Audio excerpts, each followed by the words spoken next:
ஏற்கனவே பார்த்தீங்கன்னா ஒரு வீடியோ போட்டிருப்பேன் நம்ம சேனலில். அந்த வீடியோ பார்த்தீங்கன்னா நம்ம வந்து வேர்க்கடலை போட்டோம். வேர்க்கடலை போட்டு எடுக்கிற வரையிலும் பார்த்தீங்கன்னா ஒரு வீடியோ போட்டாச்சுங்க. இப்போ பார்த்தீங்கன்னா வேர்க்கடலை சீசன் முடிஞ்சு போச்சுங்க. இன்றைக்கி பார்த்தீங்கன்னா நம்ம உளுந்து வந்து போட்டுருங்க. உளுந்து எப்பவுமே பார்த்தீங்கன்னா உளுந்துலேருந்து பனிப்பயிர் பார்த்தீங்கன்னா கார்த்திகை மாதம் முதல் வாரத்திலே போட்டிருந்தாங்க. இப்போ வந்து கார்த்திகை இன்றைக்கி 4.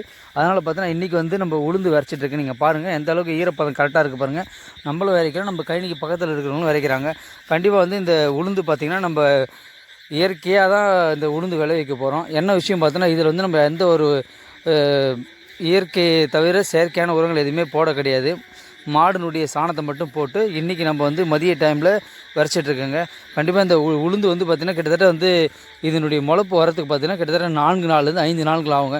இந்த 5ஆம் நாற்று எந்த அளவுக்கு முளைப்பு வந்துருக்குன்னு சொல்லிட்டு பார்க்குறேங்க. இன்றைக்கி வந்து பார்த்திங்கன்னா முதல் நாற்று போட்டுட்ருக்கோம். அதுக்கான வீடியோ தாங்க இது. கண்டிப்பாக வந்து விவசாயிகள் எல்லாருமே பார்த்திங்கன்னா அது எப்போ நம்ம விதைக்கிறது வந்து முக்கியம் கிடையாது.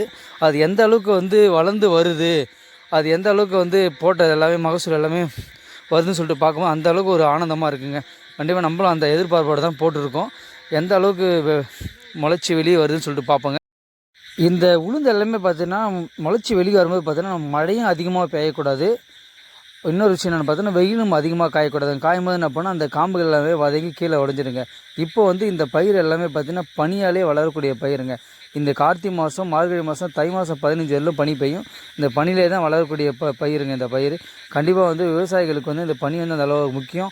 மக்கள் ஒரு பக்கம் கெடுதல்கள் இருந்தாலும் இந்த மாரி சின்ன சின்ன தாவரங்களுக்கு இது வந்து மிக ஒரு முக்கியமான ஒரு பனிப்பொழிவாக தாங்க இருக்கும். அப்பப்போ லேசாக ஒரு மழை பெஞ்சாலும் கொஞ்சம் நல்லாயிருக்கும். மீண்டும் வந்து என்ன நடக்குதுன்னு சொல்லிட்டு அடுத்த வீடியோவில் பார்ப்பாங்க. நன்றி, வணக்கம்.